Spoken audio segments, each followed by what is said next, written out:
Hey, Pardon My Take listeners, you can find every episode on Apple Podcasts and Spotify.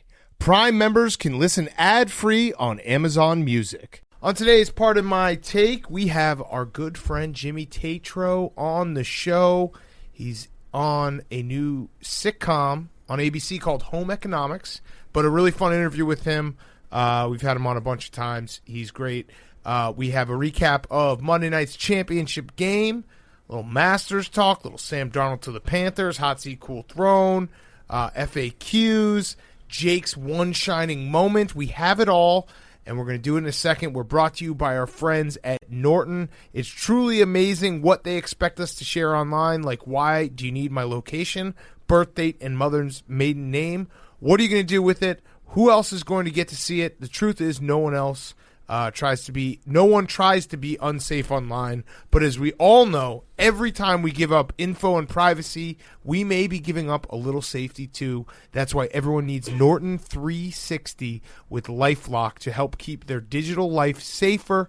It's got device security, a VPN to keep your Wi-Fi activity private, and identity theft protection all in one.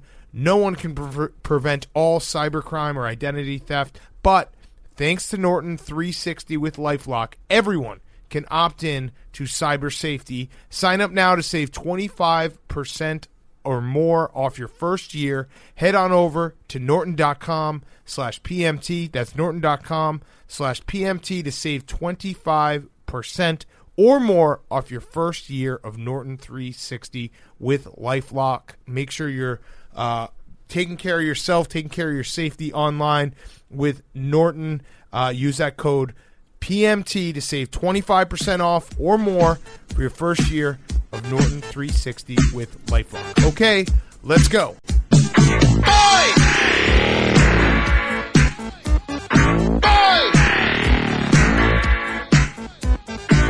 Now in the street there is violence, and then a lot of work to be done. No place to hang out or washing, and then I can't blame all on the sun. Oh no, we're gonna rock down to Electric Avenue, and then we'll take it higher. Oh, we're gonna rock down to Electric Avenue. It's Pardon My Take presented by Barstool Sports. Welcome to Pardon My Take presented by Norton.com/PMT. It is Norton Cybersecurity 360 with LifeLock. Use that code PMT. You get 25% off Norton 360 with LifeLock. Today is Wednesday, April 7th, and Gonzaga has let us down once again. Playing a real conference, bro. West Coast Conference, Clown Conference. Pepperdine ain't done shit. No, actually, the real story from Monday night's championship game, I'm actually going to be nice to Gonzaga because we're sometimes mean to them.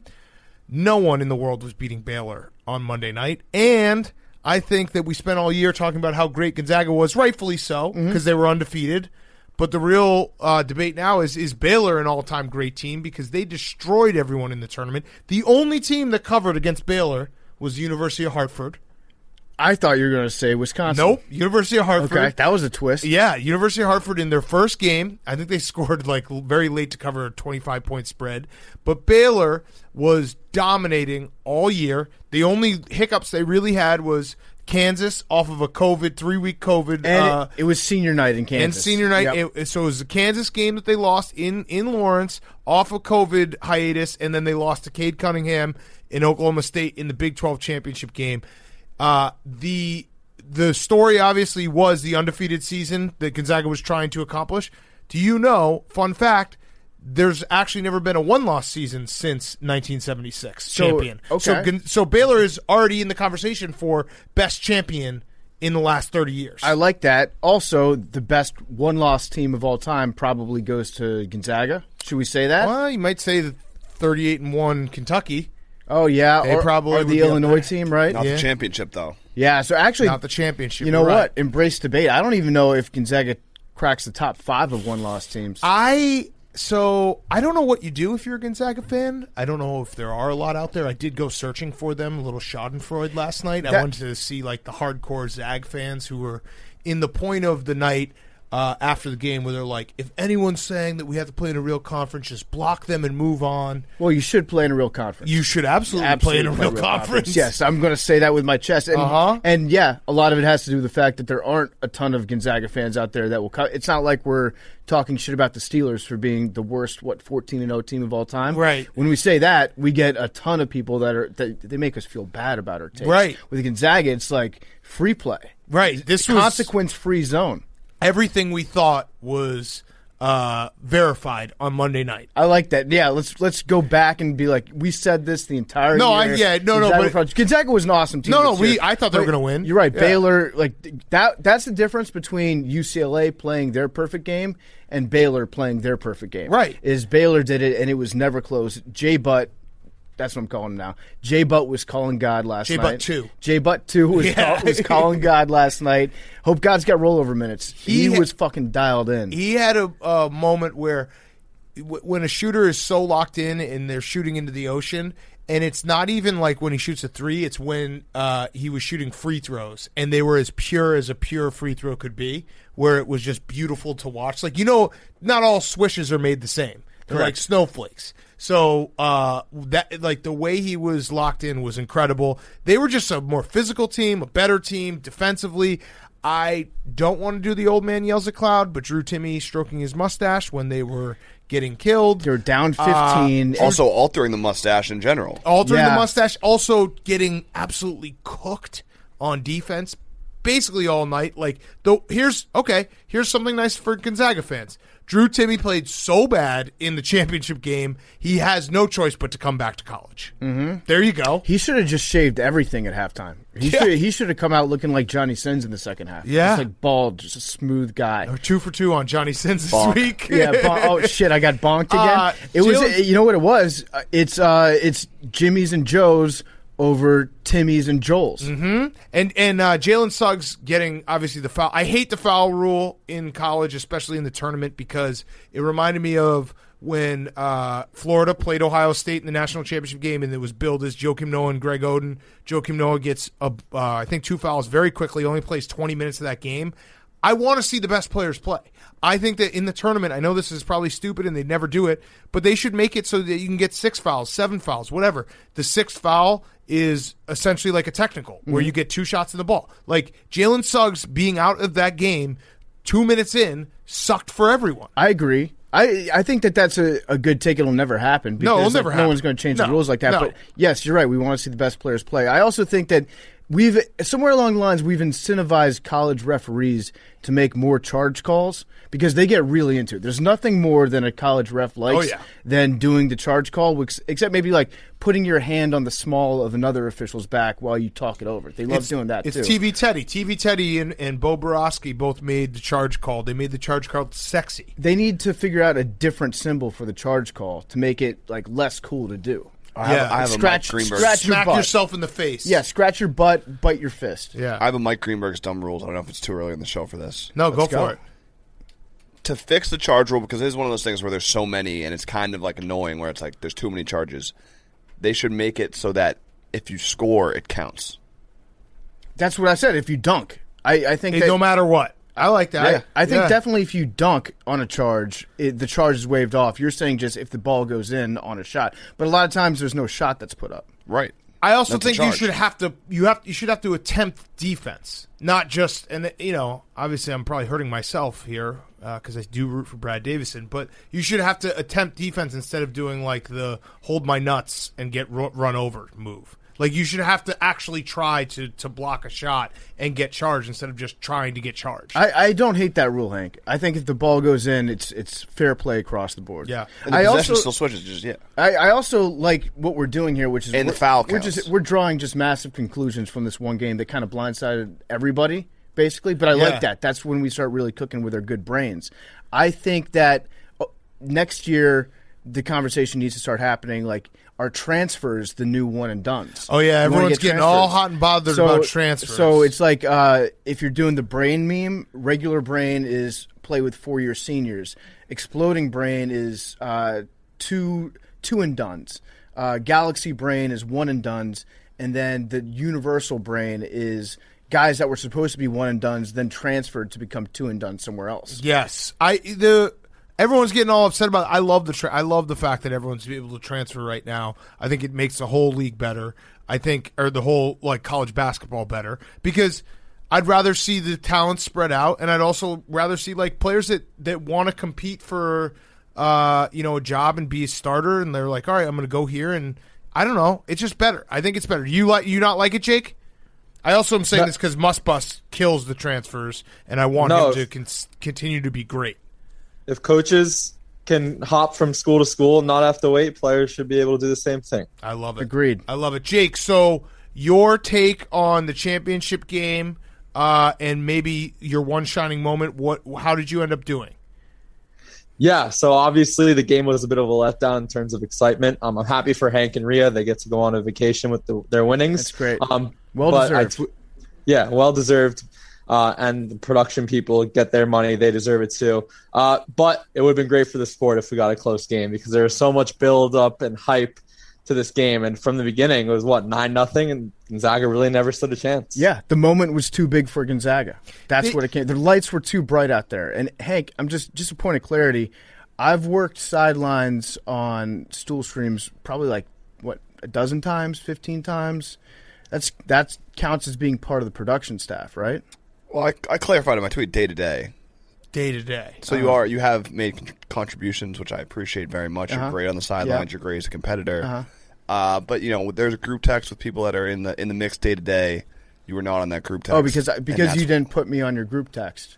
Well, you're just not in the day to day. If you want to be day to day, I mean, I feel like you guys don't talking about it in general. I'm good. Well, no, you talk about it more than enough for us. No, but that's the thing. I didn't bring it up today. It just got brought up, and I didn't want to talk about it. Go download it. We did just add a Spit and Chicklets game. If you're a hockey fan, there we go. That was definitely not going to be your hot secret. No, it wasn't. That's the thing. It really wasn't. I am not trying to be annoying about it, but you guys talk about it so much that I have no choice but to fill in details. So, Jake, what was the final tally on your one shining moment? I believe it was 37 out of 68. Which That's pretty good. Yeah. Is there one moment that was included that you just slapped yourself on the forehead and you're like, man, I really blew that one. I should have put that one on my list. Roy Williams was kind of bullshit, just going to say. Yeah, the Roy Williams, the Lon Kruger thing, I should have included that. Yeah. Well, they weren't in the tournament, so how could you expect that? Yeah. I thought it was a great montage. The only thing that you had... Wait, they were in the tournament. No, he's saying they were knocked out so fast. I mean, UNC was knocked out so fast. Oklahoma played a second round, right? Yeah. They won their first round. You had a moment that definitely... I thought that you were levels above their thinking with the VCU thing. Yeah, that one I missed. The sad Grand Canyon thing I did nail. Yeah. You victory lap on that credit one? to you for Grand Canyon. You had a kid die, and you said they'd be in there. No, I'm not trying to take a victory lap. I'm talking about out of the box picks. Yeah. It was that, and then it was the VCU thing. Did you have? Was there any call that you saw from the game last night that you wanted to translate into different languages? Ooh. I have my 12. All right, let's go. Here. Let's go. All right, I apologize in advance if I mispronounce, because this could get ugly. Just do 4. Give us Japanese. Okay. German. Okay. Canadian. Swahili. I have 12. I have Japanese and German on here. Okay. Go. Okay. Japanese.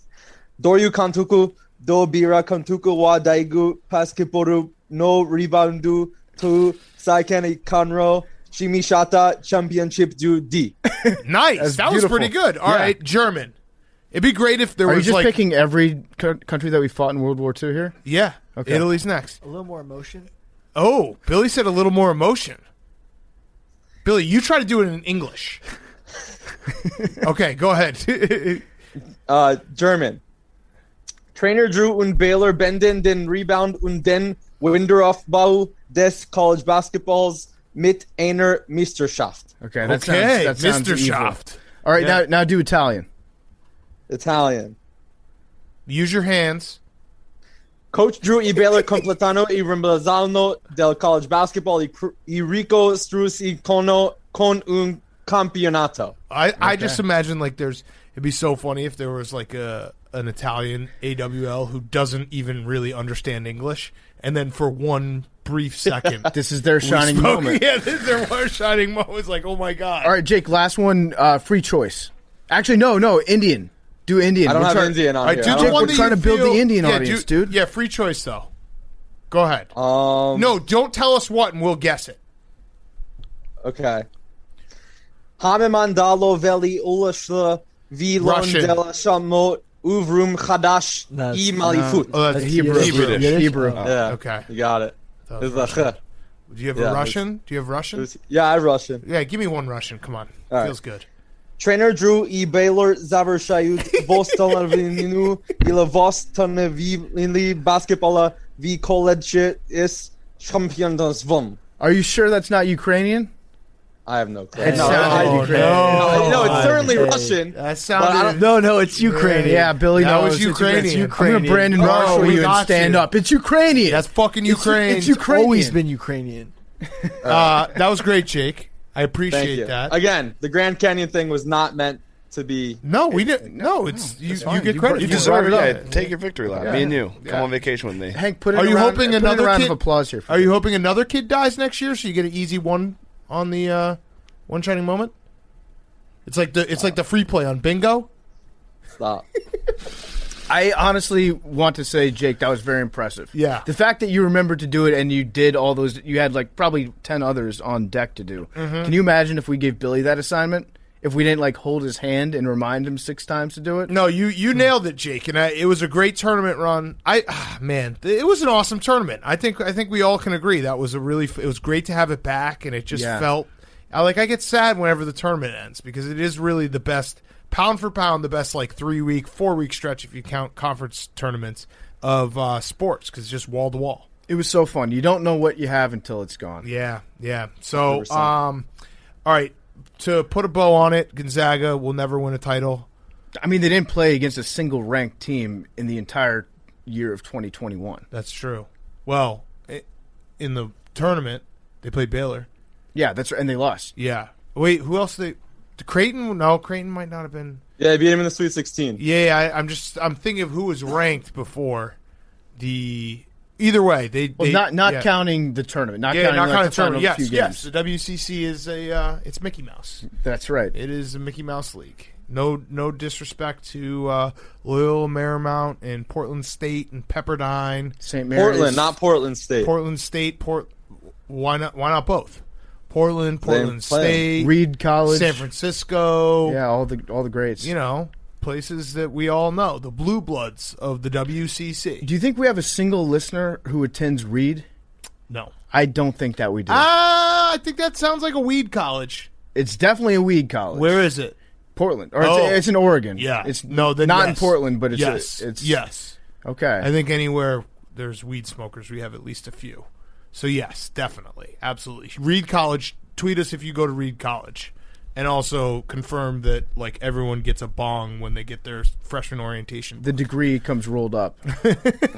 Real tight. All right, so other news. Sam Darnold is officially a Carolina Panther. My knee-jerk reaction was, oh, that's actually not too bad, for both sides. The Jets got something, which clearly they want to get rid of Sam Darnold, and the Panthers get a guy who they take a gamble on. But then I thought about it more. I was like, when does this ever work? Like, Sam Darnold kind of probably is what he is. Even though he's with Adam Gase, like, is he really going to be incredible? I got 2 words for you. Joe Brady. Joe Brady.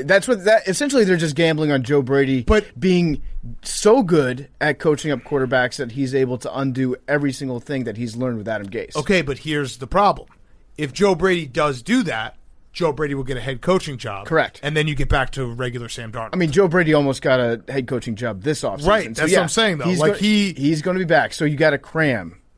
And then hope he retains it all? Yeah, you got to cram, hope he retains everything. Because then you would also have to sign him to a long-term deal. Well, they picked up his option. No, I'm saying if Joe Brady made him awesome, they would be like, oh, well, Sam Darnold's our quarterback of the future, and Joe Brady's gone. And then maybe it would be a disaster. So it would be interesting because they would get to the end of next season. Let's say the Panthers go, I'd say like 10-6 would be a great success. PFT. What? Come on, dude. Fuck. 10-7. Put it These numbers, in the swear jar. Put it in the schedule jar. Every time we incorrectly say 16 games or we pronounce the Marlins field with an uppercase P, we will have to put $5 into the jar. Dude, it hurts. It hurts because someone tweeted me the other day. It doesn't feel right. 10-7 feels wrong. Someone tweeted me the other day. They're like, Bears are going to be lucky to go 7-10, and I was like, damn. 10 losses? What is this? Like, now next we're going to have to do shit on aggregate. Yeah. It feels like soccer. It sucks, man. So, if they go 10-7, I think that would be a pretty big success for them.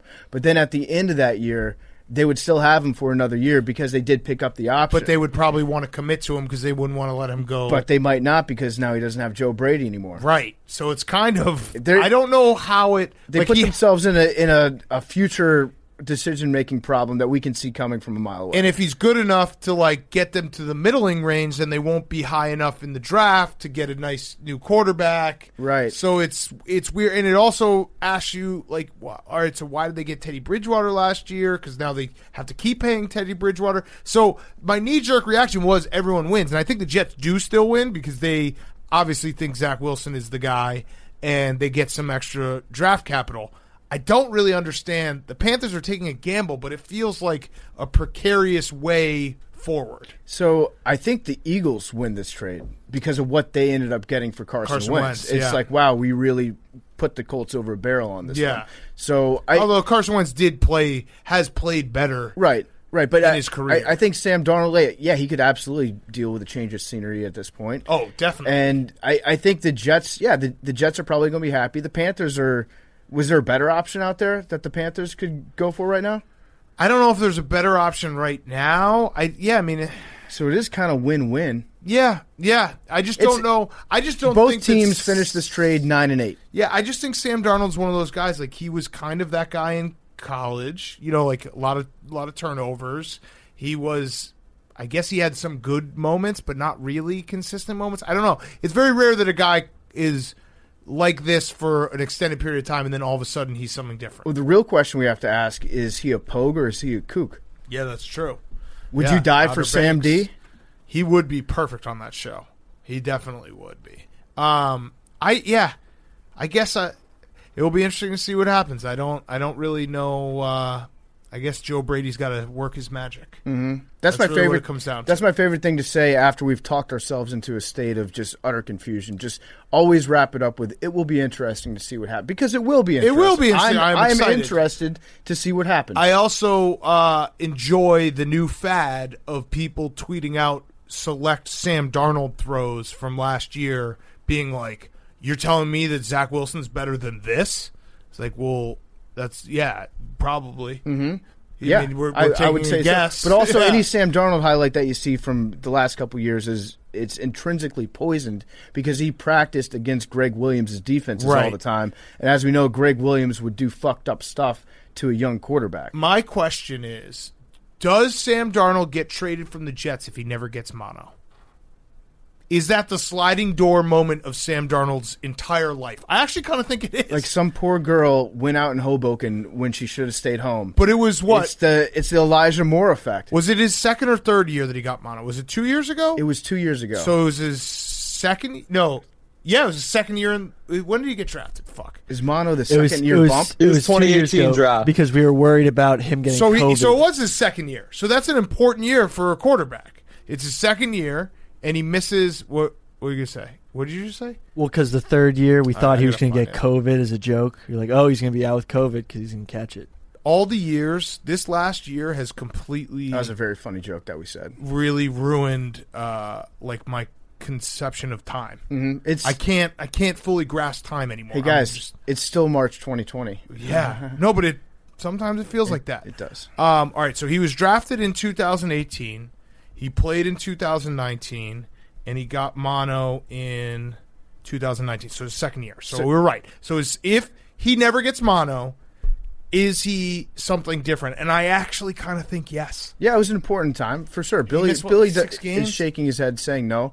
But yeah, I'm waiting for the first column to come out blaming hookup culture on Sam Darnold's regression as an NFL quarterback. Mm-hmm. That's what I need. Yeah. Prisco, you're due. And by the way, so when we started talking about Jimmy's and Joe's X's and O's, I had a flashback to Pete Prisco's Twitter account, so I did a little search through his timeline. You blocked?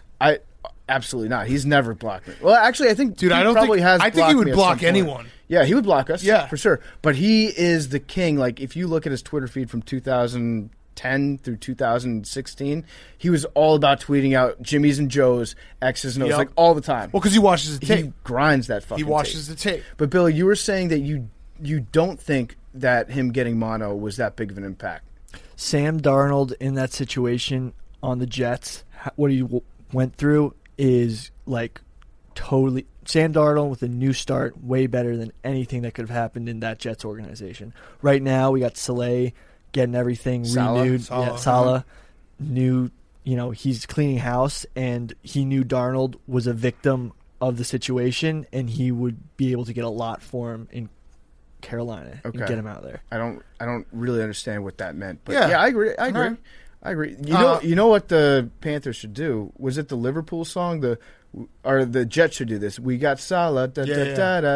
Money. Just find different players on the team and redo that song because it's a banger. Yeah, and Bobby Firmino. And we got Coutinho. All right, Masters. We have the Masters coming. Very excited for that. Brooks is playing. Tiger's not. Correct. Max Homa is partnered with Bryson, and I have an issue that I'd like to address. I saw Bryson with his driver hitting those drives in the practice range, and I kind of like him. So I know the clip that you're talking I about. kind of like him, Objectively speaking, it was very cool. Here we go again. No, I don't. I know. It's hard. No, I still don't like him. No, I don't like him. I don't like him. Never will. Did you see the clip? The clip was he was like smashing him, and then he would get pissed off that he didn't have another ball. He'd be like, "Give me another fucking ball," and then he'd take it and slam it down. It was like he was playing slam ball. Yeah, and he has a new driver that he's going to unveil. How long is it? Very long. So I had feelings for the clip. I was like, holy shit, this clip is badass. You put like a little Metallica behind it. It's the coolest clip ever. But then the article I was reading on the Big Lead had talk about his last trip to the Masters this fall. And remember how he thought he had COVID? And I then immediately hated Bryson again because it said that Bryson thought he might have caught COVID, but he did not. In fact, doctors couldn't pinpoint anything that was wrong with him. According to an ESPN story, DeChambeau had CT scans, X-rays, an ultrasound on his heart, measuring the blood vessels in his neck, infection checks, brain scans, and oxygen levels. After 4 or 5 months of testing, they couldn't find anything. And I immediately hated him again. Yeah. Because he basically just was like, how could I have not won the Masters? Find something wrong with me, doctor. It sounds like what they did to Austin Powers' body after they defrosted him. Like all the different medical procedures they put him through. Yeah, listen, I'm not ever going to like Bryson DeChambeau, but he was mashing those balls. He does He things, mashes. I hate him, but he also does things that I like.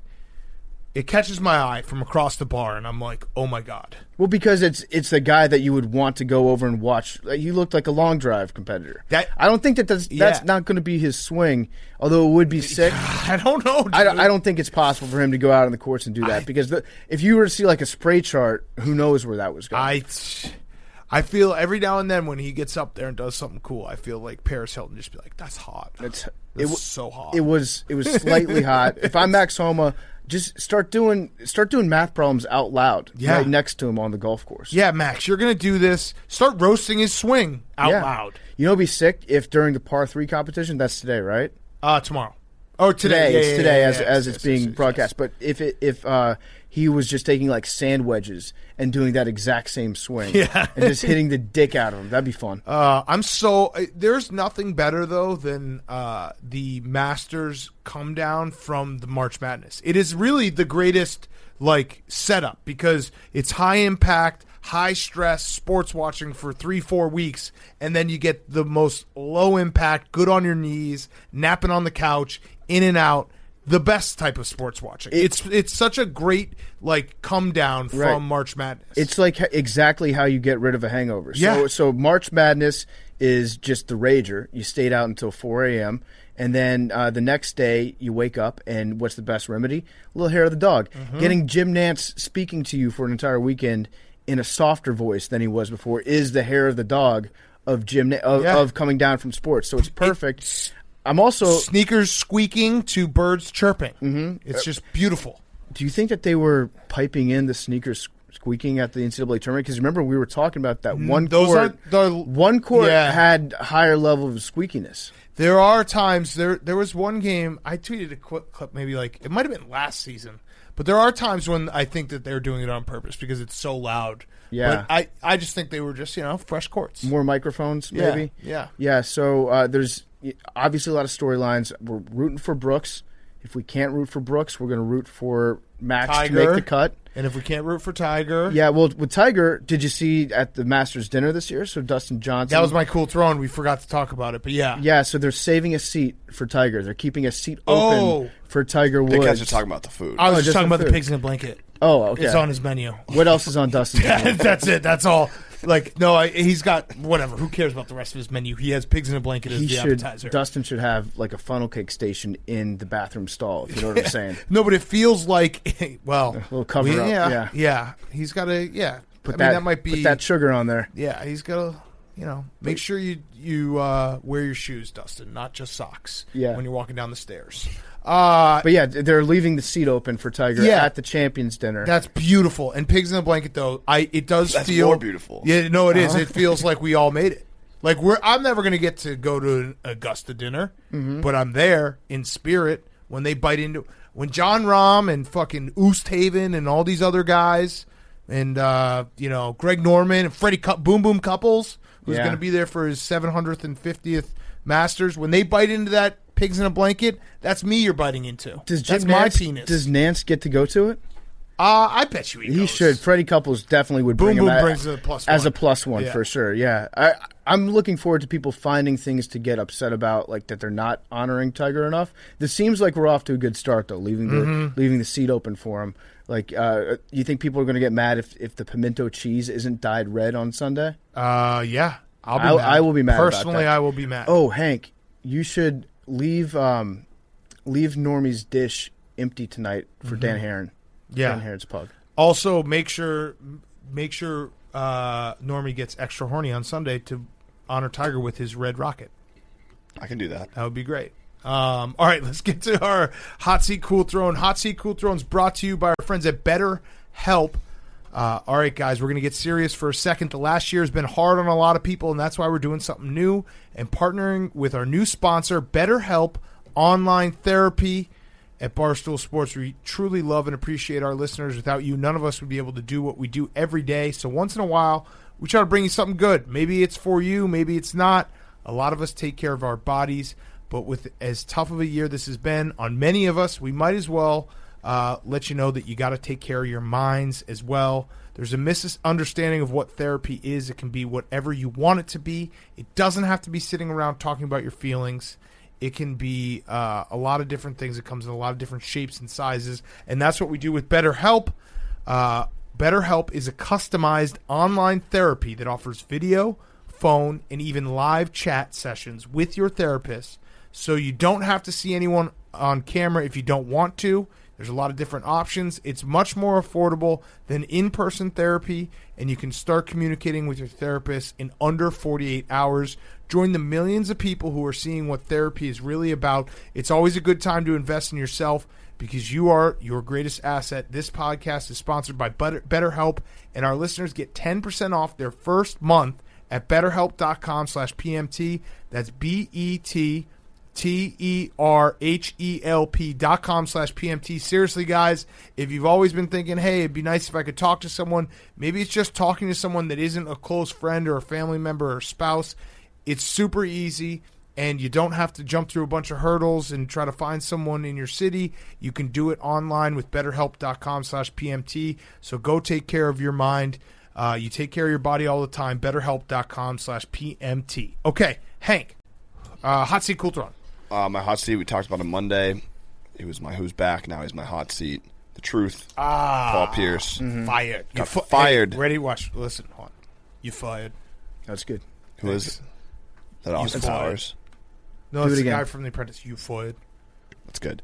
It's Michael Scott, actually. Is this podcast going to be allowed to go out now? It's Michael Scott. Oh, okay.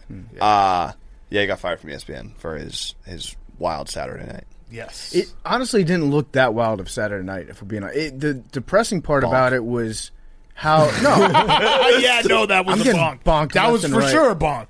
But like that's like CrossFit. Like your warm up, my warm up is your workout. I pregame like you party. Paul Pierce's That's the Saturday thing. night is my Smoking fucking blunts Sunday and afternoon. strippers. That wasn't even dancers. We need to get a real bonk stink. We should get a bonk. studio. Wait, PFT would we be should concussed. attach it to this Doge that I've got right here. I That's think it's horny you know Doge. what, PFT, in your defense, I think it's the weather. Yeah, I think you're right. You're like you're a dog right. who's. It's almost sundress you're in- season. Yeah, You're in heat. we We got to neuter you. But it wasn't. That's what was depressing about it is the fact that like he seemed low key, like he was talking to his phone when there were dancers all around him, butt naked. Like that's what was depressing to me. It wasn't the fact that he was like.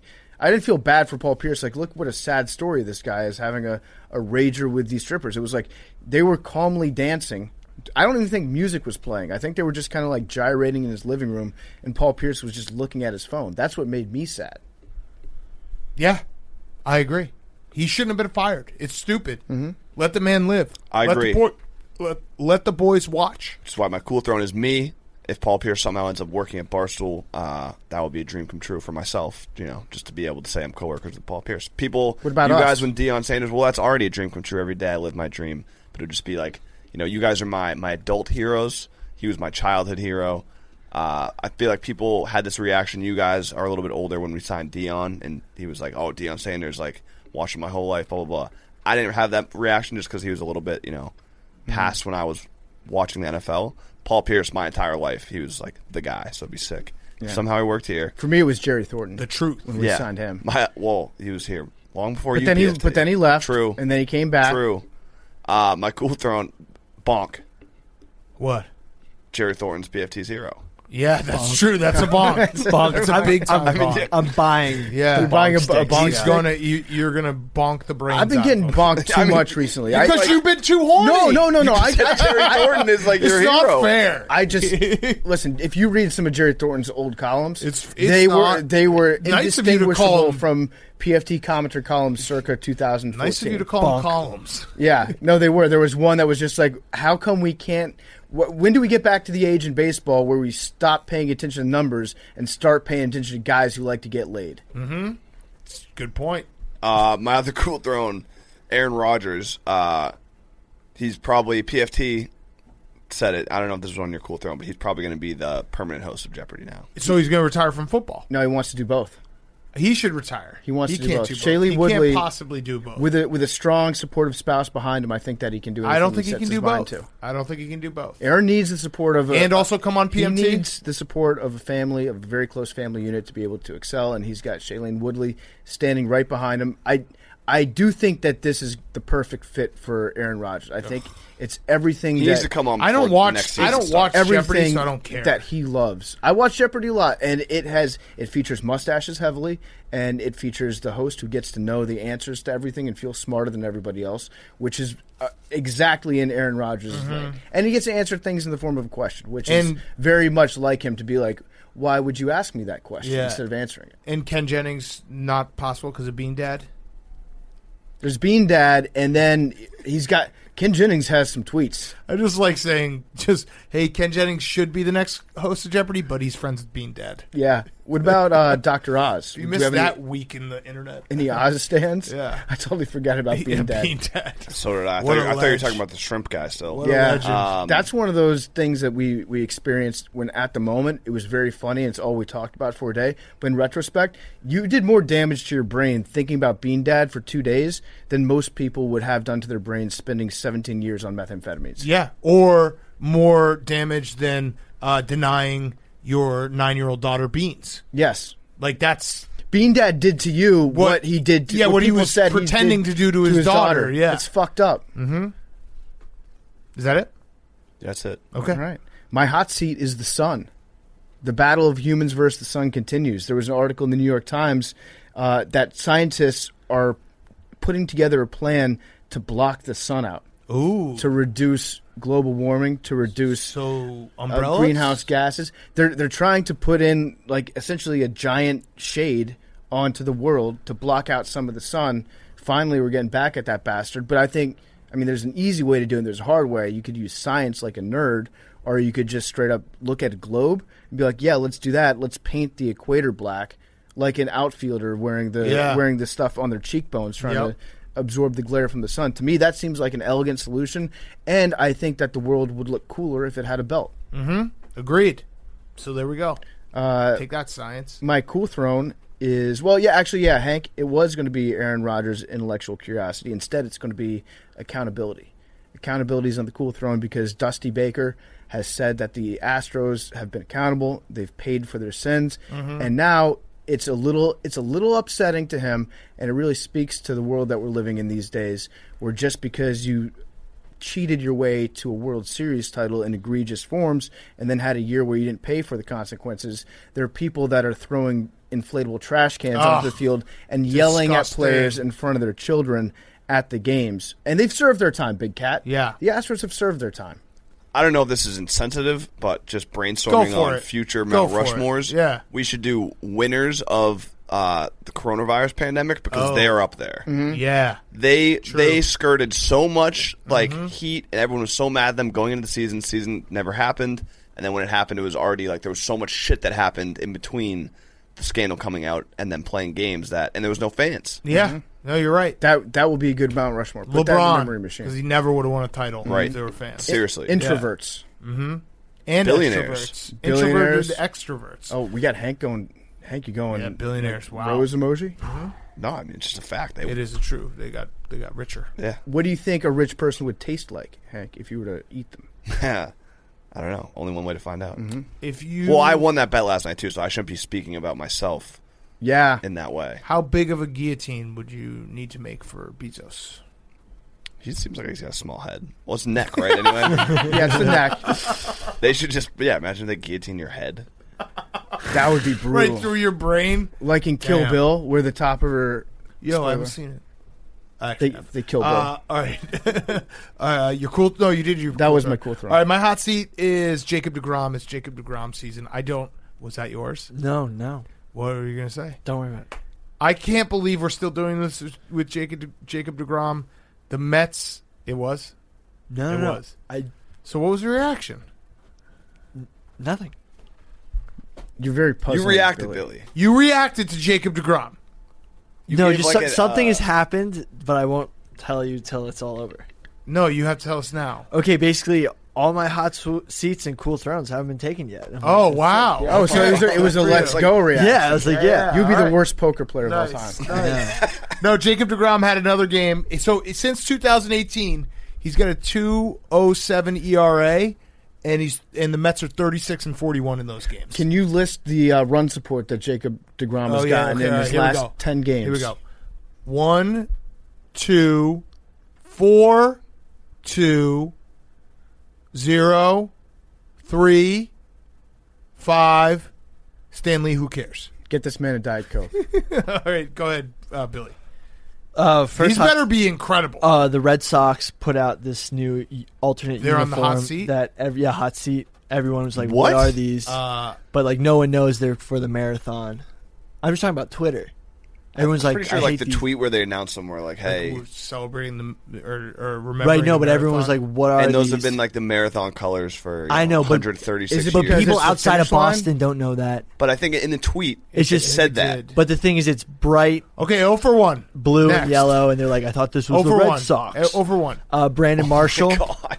talking Yep. with his chest. Okay, 1 for 2. Yeah, Brandon Marshall That was just a crazy going off, clip. being totally wrong. Yeah. I But- thought he was so confident in what he was saying that I thought I was wrong. When I was went and checked watching it. Yeah, I did checked too. it. I was like, wait a second. But Yeah. then 10 days, and then there's the two-way contracts, Yeah. which I still And only never 4 players get understand. paid? Yeah, only 4 players are on salary at any given time on any NBA team. I went and Googled But it. I was he like, wait, is it true? He could have convinced me that he was right. It was incredible. I think we need to start doing that ourselves. Yeah. Yeah. Just Billy says anything, but confident. Okay, you're 1 for 2.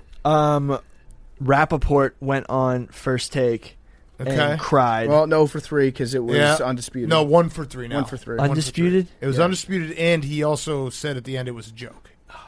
But it was funny because And you could tell because he's such a bad actor that it wasn't like. Billy so much. Oh, fuck. Is there any level of you guys that wish that you went harder at Rapport so you could have got deposed and had these clips come out Well, because they're so funny. I mean, I don't want to incriminate myself too much, but I said some things that have been recorded and are publicly available that he probably could have deposed me and won for. Yeah. But he's so incompetent as a human being Correct. that he wasn't able to come up with this stuff. And when he was doing that thing on Undisputed, he says he was joking at the end, but everything that he was saying, there are things that he actually feels, but he was like pretending to cry about it when in reality he almost wanted to cry about it. And that's what the joke was. He is that guy. He was like, "Oh, I'm so sensitive, I'd go and sue a whole company." He is that guy. He is a clown. He's a joke. Like, he burns every bridge. But with all that said, I still think the cat killing saga was one of the funniest things ever. That's probably why he didn't depose us, because we would have just sat there and been like, "That dude killed cats." Mm-hmm. Like, he killed cats. Cool Throne, Bruce Campbell, former Raiders tackle. There was a video accusing him of being in a Walmart fight, but turns out it was just a random, tall, offensive lineman-looking guy, and it wasn't actually the real Bruce Campbell. 2 for 4. Did it actually look like him? A little bit. There was a like how post Billy didn't that do said, Billy's also, not on steroids. Yeah, it was also a really stupid tweet because it was like, now you know why Derek Carr like sucks. It's like, Bruce Campbell played for the Raiders in like 2010. yeah, he got knocked out. Basically, got knocked out by a much shorter, lighter, skinnier guy. right. Yep. And Yep. just All right, 2 for go. 4. Now we're getting to the garbage ones because I thought. Oh, now we are. Let's Okay. see. Let's see. Take some hacks. DoorDash drivers have been beating the algorithm to get higher pay rates on their deliveries. 2 for 5. Okay. The Jets. Cool Throne. So you thought we were going to not talk We about weren't going Sam to talk about Darnold? Sam Darnold? How about this? What about 2 for 6. I got an extra Cool Throne for you. I just remembered. Cool Throne, every team in Solid the batting NFL. average. Yeah, it is. Football in the South for having a whole Easter sermon on people who decommitted from Clemson and talking about the importance of commitment. Jesus decommitted from Okay. being dead. Mm-hmm. The ultimate transfer portal was The Rock. And that was my hot seat Cool Throne. All right, good job, So Billy. the one thing I wanted to bring up, though, the Falcons are now saying that they are willing to trade their first-round pick. And I think they're picking 4th. Yeah. And so that is actually a cool throne for every team in the NFL because you get to have a couple weeks of discussion of maybe it's going to be us. No one's out of it just yet. Yes. So the Bears might do it, Big Cat. No, we got Russell Wilson. Jake, do you have anything that we missed?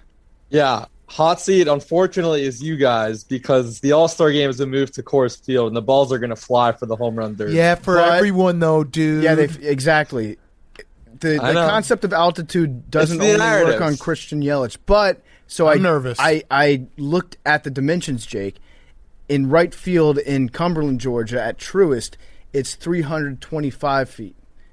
In Colorado, it's 350 feet. So it's actually harder for a left-handed batter to win the home run derby. There we go. So Cool Throne is my butthole. All right, fair. The real cool throne is concession prices because patrons are allowed at the Masters this year, and we're going to see that tweet somewhere of how cheap everything is. Yes. All right. My friend JP Finley from Washington, D.C. is going to the Masters, and he hit me up yesterday, and he said, do you want anything from the Masters? And I was confused by the question at first because it's like, wait, you can just Grass. grass. I might Should've want had him bring grass. I could ask him for some grass, but what if he just mailed us a pimento cheese sandwich? That works. Yeah, no, it's Right. because of all the stuff that they, like the pro shop is. You can't buy it anywhere else. That's right. Yeah, They don't- That's right. They don't that's do why he licensing. was asking, okay, yeah. cool. So yeah, I'll ask him. For Do you grass want and people cheese. to? His question would have been better asked. Do you want people to ask if you've been to the Masters and then you have to say no? Yeah. Because that's really all that would happen if you wore a Masters hat, official Masters hat. Mm-hmm. People would be like, oh, sick. What year did you go? Like, well, I didn't. JP got me this hat. Yeah, so JP, if you're listening right now, just send us a sandwich and maybe some shavings from the fourth fairway. Yes, there we go. And steal one flag stick. And a pig in a blanket. You get to decide which flag stick you want to steal. All right, let's do Jimmy Tatro. Awesome interview. Before we get to that, PFT, you had a quick word from our friends. Yeah, before we get to that, this is actually very important. I want to talk to you guys about highway safety and about making sure that you arrive at your destination safely and securely, especially when it comes to crossing any sort of railroad crossing.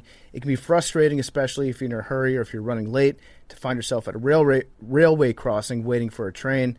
If the signals are going and the train's not even there yet, you might want to feel a bit tempted to try and sneak across the tracks. Well, don't. Don't ever do it. To the naked eye, trains often appear to be further away and moving slower than they are. I got hit by a train in Warzone the other day because I thought I could make it across the tracks. Just one example of how trains could be very deceiving with their speed. They can't stop quickly. Even if the engineer hits the emergency brakes right away, it can take a train over a mile to stop.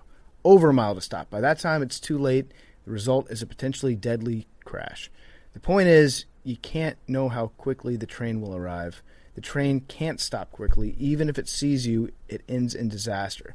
If the signals are on, the train's on its way, and you need to remember one thing: stop, because trains can't. The interview is also brought to you by our great friends at Sport Clips' new sponsor alert.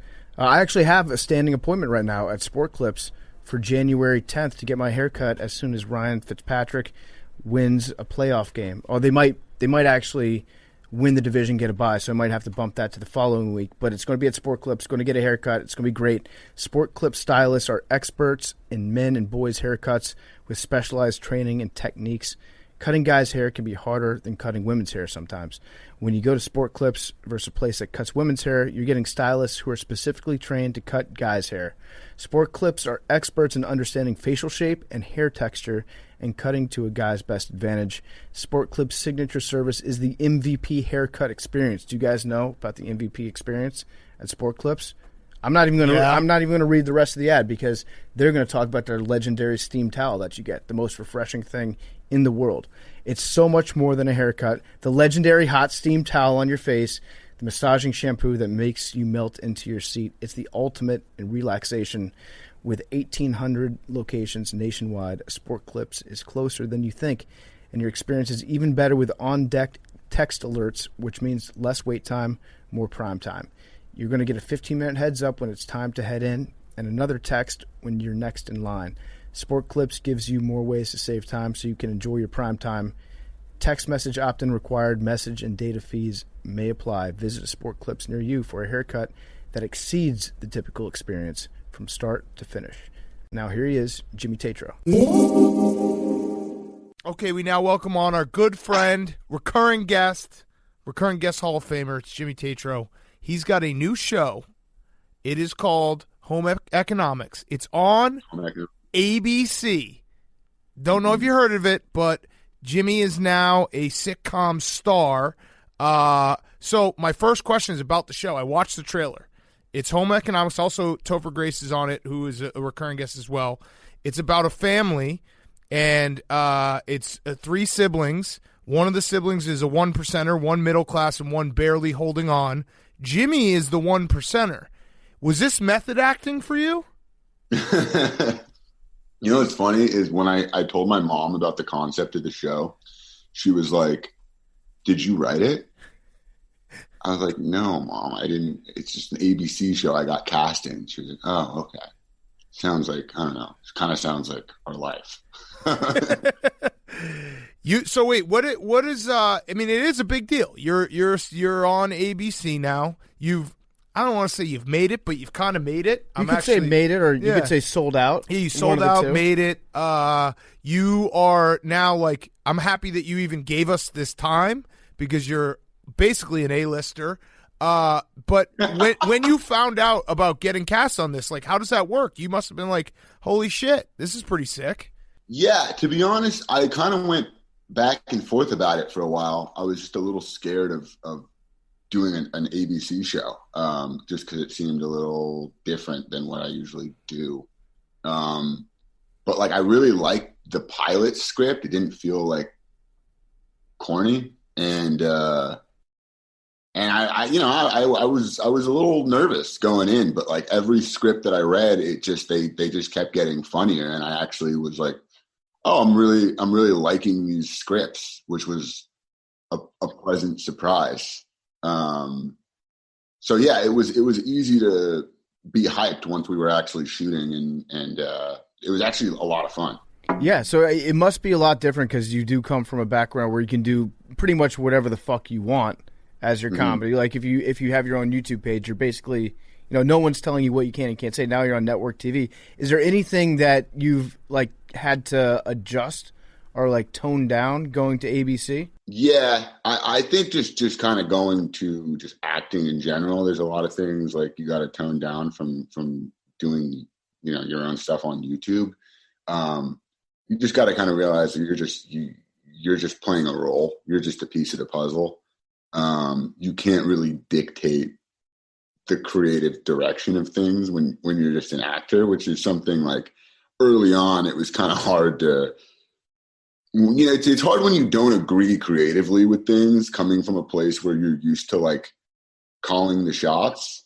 So I just kind of made sure to only choose things from here on that I'm actually on board with, because when I'm not, I can't even fake it. Yeah. Are you going to get advertisements for your show on Disney shows and ESPN, like live sports? I always love it when Jim Nantz has to talk about like a new sitcom that he's obviously never watched. So he's right. like, he's in the middle of the Final Four, and he's like, make sure to check out Chad debuting next week on CBS. Like, are you going to get like Mike Tirico tossing you up? Well, I guess it wouldn't be Mike. So. I actually, I'm not going to lie. I looked up because I know the show comes out on April 7th, and I looked up. I did the math to see if we'd get any NBA Finals love. Yeah, I think the Finals is a little after us. Yeah, that would have been nice. Are you worried at all about becoming America's heartthrob? No, not really. No, I don't know if I'm open to it. Okay. Yeah. And also what you guys were saying earlier about I know you brought up the word sellout. I get that, but what we were talking about last time, about me being an up and comer. Would you say that this changes that? Yeah, you just came. Yeah, you've arrived. Yeah, you came and you've arrived. Yes. You got that post-nut clarity right now. You're about to do your best work. I don't think you're a sellout. I just think that you actually are definitely a sellout. Officially a sellout. Fine. But sometimes I feel that way too. This is why PFT and I have never done an ABC sitcom. Like, we've been offered many times. I think actually PFT was offered for your role. I was offered for Topher's. And we both said no thanks. People will be like, oh, what sellouts? So I saw on the casting description they were going after a PFT type. Yeah, they were. Yes. I think I was probably going to be the homeless guy. I think you mixed it up. They couldn't get you, so they settled for me. Yeah. So actually, honestly, it's our dream to sell out. I think it should be everybody's dream to sell out. So really, sell out just means that you got a bigger audience and you're getting paid a shitload of money to do it. So and a Tesla. Do you drive a Tesla? I do have a Tesla. Oh, shit! In my defense, I already had the Tesla before the. Oh, okay. So you bought it on credit. I like that. Little overextension before you got this. Wait, did you pay full price? Did you buy it online? Did you click the thing and then you're like, oh fuck, I just bought a Tesla? No, I actually won it through one of David Dobrik's giveaways. Yes. Jake here has one. Steve Will Do It got him one. So kind of same. I was same really way. lucky, but I commented I think 1,000 times, and I followed everyone that he followed. And I entered to win, and you know what? I won. Yeah, I love those giveaways. They're so funny because it's just the most random people end up with Teslas. Like, I saw the Nelk Boys gave some random probably 18-year-old kid in New Hampshire a Tesla. I love it when they don't seem that excited too. Like the winner, they FaceTime the winner, and the winner's like, "Oh, cool." Yeah, and they're like, "It's me." Yeah, I'm FaceTiming you. Aren't you fucking thrilled? And they're like, "Yeah, that's cool." I love the idea of giving a Tesla to somebody in the middle of New Hampshire, Vermont, and then it breaks down and they have to pay $10,000 for a replacement part. They just have no charging situation. There's no superchargers within a 1,000-mile radius. I want to get back real quick. Before we started actually taping this, you were telling a story about a beehive in your backyard. That is it's fascinating to me. So you had a pretty substantial beehive right behind you. It was enthralling. Yeah. I followed it very closely. Yeah. I like to say if you were a bee living in LA in 2020, you either lived at my hive or you knew someone who did. I love it. It's like Studio 54 in New York. Coolest club. I actually wanted to do like a little mockumentary of called The Place to Be. That was like a Studio 54 type documentary about like the hottest beehive. But then I figured no one will think this is funny except me, probably. No, that was wait. So The Place to Be. No, that's funny. Yeah, that's great. Mm-hmm. I don't know. I'm just spitballing here. But about the bee, it was really fucking big. Like, it was probably, like, I'm not kidding, it was like 4 feet high. And I was out of town. I think this was like last April, maybe May. And my roommate calls me freaking out. And he's like, dude, like, I can barely understand. Dude, the hive went down, man. The hive went down. There's fucking bees everywhere, dude. Fuck. And it went down, and there was like thousands and thousands of bees just swarming. And I didn't get home for like another 2 weeks, so they had all kind of died. Damn. And I was pretty sad R.I.P. because I really felt like I was doing good things for the bee population. Yeah. Do you feel Big like time. maybe that's a metaphor for your life? Like you now on ABC, Mr. Big Shot, getting too big, you might fall off that branch. Mm-hmm. Whoa. Yeah. Man. Sorry. You always take these things, man, that just kind of... Sorry for going there. That might be too deep. Yeah. Pretty deep, you know. I wasn't ready to dive into that. I hope not. You know, I like to think that all the branches I'm jumping to, I've tested to make sure they're sturdy enough to hold the hive I want to harvest on that branch. Yeah. Not to sound like a stalker. I mean, I follow you on Instagram. We talk every now and then. But you also, over the summer, you did some traveling, and you did like the cool guy living out of a van thing. Made it look really awesome. What was the coolest place you went in America? It doesn't sound like that unique of a thing to say, but it was definitely Yellowstone. I mean, I saw a lot of cool places. Like Bryce Canyon was really cool, and you know, there's a lot of like cool places up the California coast. The Oregon coast was really beautiful, but Yellowstone just has it all. You know, there's just like the wildlife, the waterfalls, the lakes, the meadows. Like, there's literally, it checks every nature box you could possibly, you know, the geysers, hot springs. So yeah, I'd say Yellowstone. Yeah. Did you see any cool wolves up there? I love the Yellowstone wolves. Well, I saw some big ass bison, which was, you know, a little scary but pretty cool. I think bison kill like 10 people a year up in Yellowstone, right? Because people try to take selfies with them. They have to put up signs everywhere saying, like, don't get too close to these buffalo. They will just straight up run you over. Oh, I didn't know that people were dying, but I did see some of these signs. I was more worried about like driving into one of them because I feel like that would kill me. Yeah. If I crashed into a bison. For sure. Absolutely would. Where did you shit? Where'd I stay? Where'd you shit? I saw all your pictures, and it looked like it was out of a magazine. It was like, this is so romantic. You're in a van, and it's all like the bed is made and these cool pictures. And I always think, like, that's such a cool life, but you're on the road, and you're probably eating combos and Twizzlers. You got to shit somewhere. Yeah. I think mostly, I mean, you know, we cheated a little bit. Like, we didn't sleep in the van every night. That's a sellout move. I like it. Yeah, we were staying at some nice hotels too. We do the same thing. I was gonna say when we did Grit Week in California and we rented that sweet ass van. Yeah. We're like, we're just gonna live in the van for a week. I think we stayed at the Marina Del Rey. Yeah, we were staying in a nice place. So yeah, that is a little trick of the trade, a little, you know, behind the fourth, fifth wall or whatever you call it. Sometimes you got to stay at a nice hotel to get a shower. Right. The trick of the trade is like. About the van life is like every now and then you got to stay at a little 5-star hotel here and there. That's part of being a van guy. Put your feet up. Yeah. Right. Exactly. I like that. You also picked probably the perfect time to do something like that. Like get out, be kind of out in nature for a while when every city was pretty much shut down. And really, I know it's funny. Like reflecting on 2020, I was like, man, 2020 was so fucking terrible, and like we were just locked up inside. Like, what'd you do? I was like, man, I traveled the world. Shit.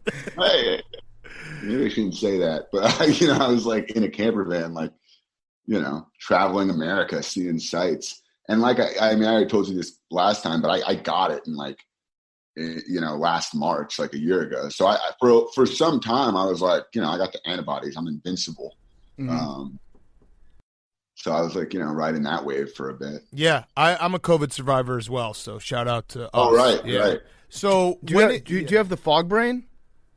The what? Like a COVID fog brain? Big Cat likes to say I want to say yes. I just can't tell if that's COVID or if that's just, me. Yes. I'm just getting dumber and older, and it's that. Yeah, I'm like, is this COVID or am I just like stupid? Yes. Stupid is the answer most of the time. When is the next Real Bros of Simi Valley? I'm working on that right now. We're trying to make, I want to just finish the show. We know how the show needs to end, and we want to end the show. There's a couple things that we need to work out, with where it's going to be. Yep. I'm not sure how much I'm allowed to say about it, but well, I brought it up because we're trying to make it happen. I want to make more. Okay. I brought it up because how can you work us into the script for a quick cameo? That would be appreciated because I do love the show. That would be no problem. If we make a season 4 happen, that is, we'll make sure to get some PMT involved, or at the very least, some Pardon My Flakes will be consumed. Yes, I like that. Yes. No shrimp tails. No shrimp tails. That's a guarantee. I just am a big fan. I love some puns, and when I saw that you guys were rocking with Pardon My Flakes, I was just like, mm-hmm. It was almost Pardon My Jakes, and then that's the reason why we left his name off the word search on the back. Unfortunately, he was pretty broken up about that. But for clarification, Jake should have been on the back. He's looking at me like he's angry. Yeah, it's tough. Do you think that comedy in the year 2020 is going to age as badly as I think that it's going to age? Like everybody making the exact same jokes about Zoom meetings, social distancing, face masks. Like I feel like no one's going to want to go back in time and listen to anything that came out in the year 2020. I agree. And that's why I've shied away from early on. I was like, should we write something, about this or write a, some kind of spin on the pandemic. And then I was like, I don't want to watch that. When I'm watching it, when I'm selecting anything on TV right now, I don't want to watch anything that has to do with 2020, a pandemic, or even life on Earth right now. I just want to watch space stuff and I want to be in the Marvel universe or some other universe. I don't even want to watch stuff that has to do with this planet right now. Yeah. Yeah. I agree. I mean, it's definitely true. So do you think that the Lakers might win their first title with LeBron this year? I see what you did there. Well, it didn't count. You agreed. You actually were here. I remember you were here in the middle of the summer. You're like, this one clearly doesn't count. I don't know if those were my words. I feel like I don't know if I said that actually.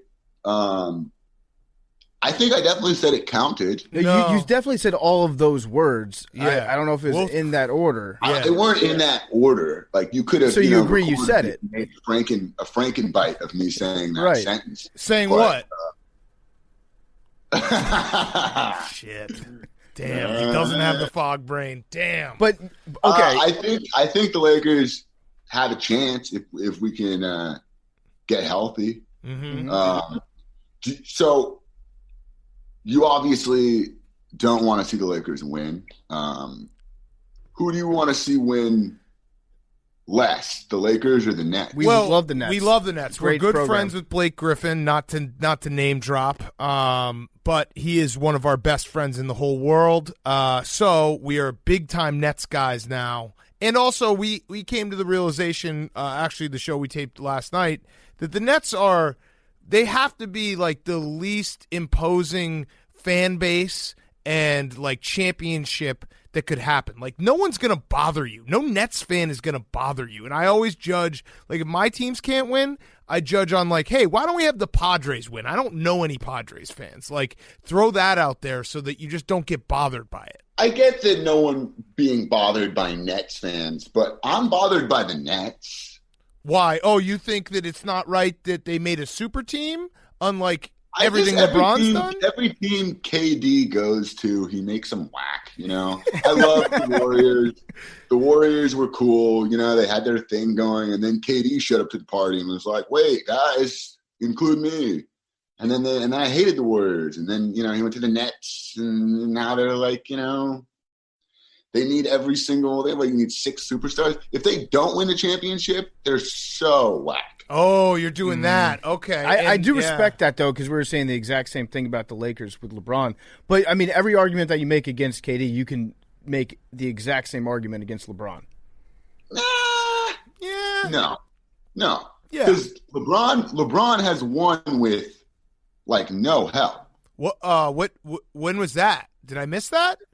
LeBron, Dellavedova. Yeah. Fucking Kyrie Irving, Kevin Love. Yeah, great team. No help. None whatsoever. They were hurt. No, that was the year before. Yeah, that was the year when they lost. When Kevin Love hurt his shoulder and Kyrie broke his kneecap? Yeah. Yeah. Because you remember Kevin Love put the lockdown on Steph Curry on that last 3. Yeah. And then Kyrie was the one that won that championship. Yes, he did. With that 3-pointer. Yes, he did. You guys are saying that you're equating LeBron to KD right now? No. We're saying everything that LeBron has done. And I have no problem with super teams. If you look at the history of the NBA, there's always been a super team. It's just this is more player movement, which is good because players should get to decide where they're going. But LeBron has done everything that KD's done. Like, if the Lakers are talking about getting like I'm LeBron, AD, yeah, obviously I'm thrilled about that. But then when they start talking about getting like Kawhi on top of that, I'm like, There was a story. I'm not welcoming a super team. I'm just like, I want to win, but I don't want everyone to hate us the way that I hate the Nets right now. Windhorse just had a report that LeBron has been like actively recruiting Steph. I did see that. But that's not going to happen. That's not going to come to the Lakers. That's different. That's totally different. Actually, I just realized, congratulations, we played ourselves. Like, every single argument that we're giving to you about why you shouldn't hate KD, we're also making to ourselves about why we shouldn't hate LeBron. No, but that's different. It's LeBron. Different. It's totally different. LeBron. Yeah. KD needs the help.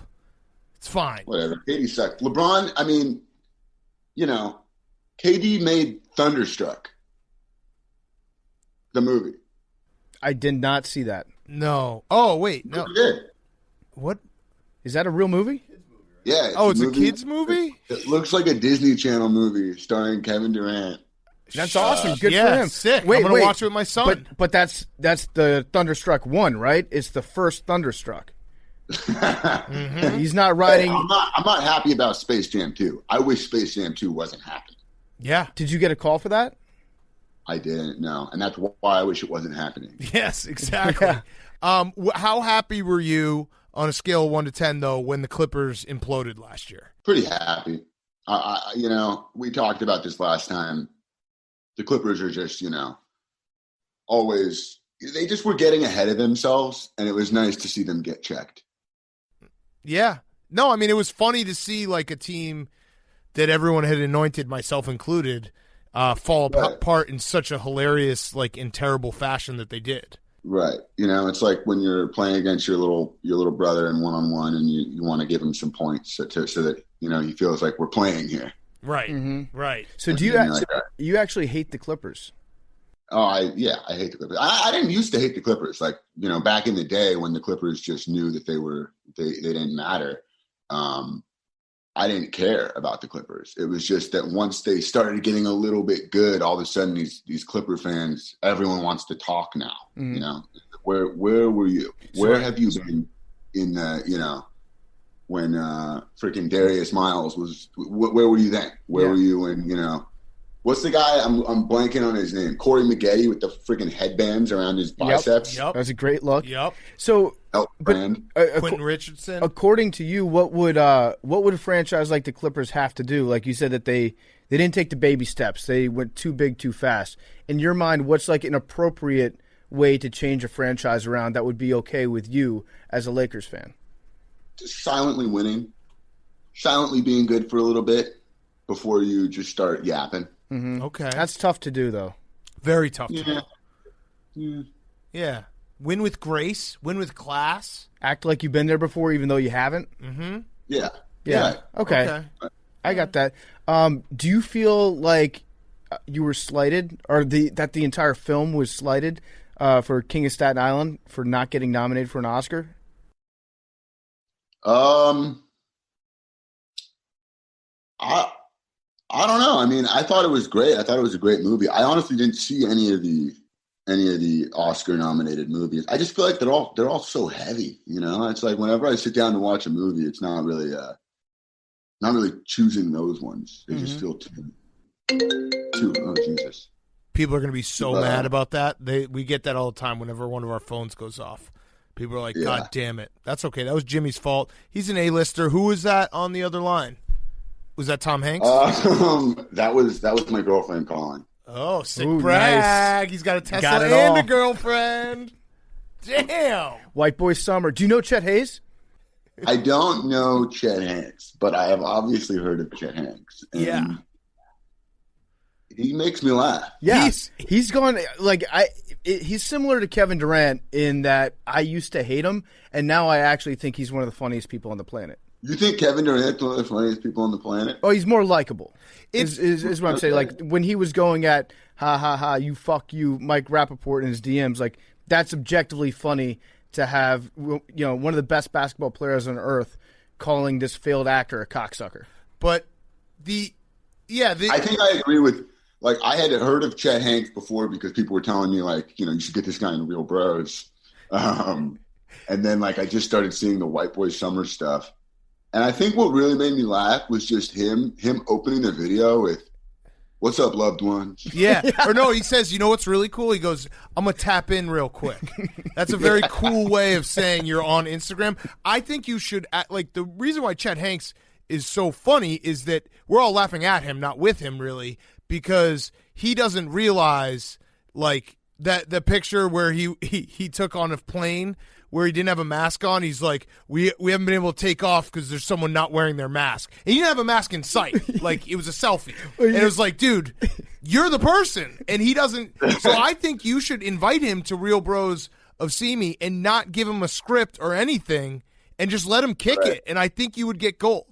You might be right. You might be right. Just let him improv. Just make him think it's real. It's actually happening. Yeah, Yeah. hide the cameras even. Yeah, be like, it's a real reality show, and we just want you to come hang at this kickback. And he would, like, I think he would be a breakout star on that show. And he probably would be like, those guys, he'd be like, Xander's the fucking sweetest. Like, I want to hang with that guy. Yeah, and then I take this soul patch off, and he's just like, Whoa, dude. whoa, Brain falls apart. Yeah, on that selfie that he put up, he actually goes, the plane can't take off because some idiot won't wear their mask. And it wasn't like he had a mask on his neck. It wasn't like he had a mask on his neck or anything. He had no mask in sight. That's why I love him. He is a character. He's a character, so he's funny to observe. Would I want to, like, hang out with him or co-sign on a loan for him? No, but he's fun to just look at, you know? I just thought that I saw that meme that was like, it's an excellent case study of if you name your kid Chet, you get a Chet, and if you name your kid Colin, you get a Colin. Yes. Like, his brother Hanks is like the polar opposite. Yes. Yeah, Tom Hanks He's knew what he was such a doing. Chet. He was like, this one is my Chet. I'm going to party with this one when he gets older. The other one is going to take care of me when I'm in a nursing home and pay for my bills. So good. This is where Cali culture's at, though. Have you had a realization? Because I do think a lot of American culture comes from California, and now Chet Hayes is he's kind of the president. forefront? Yeah, he's the forefront. He is the president of California culture, which de facto makes him the president of all American culture.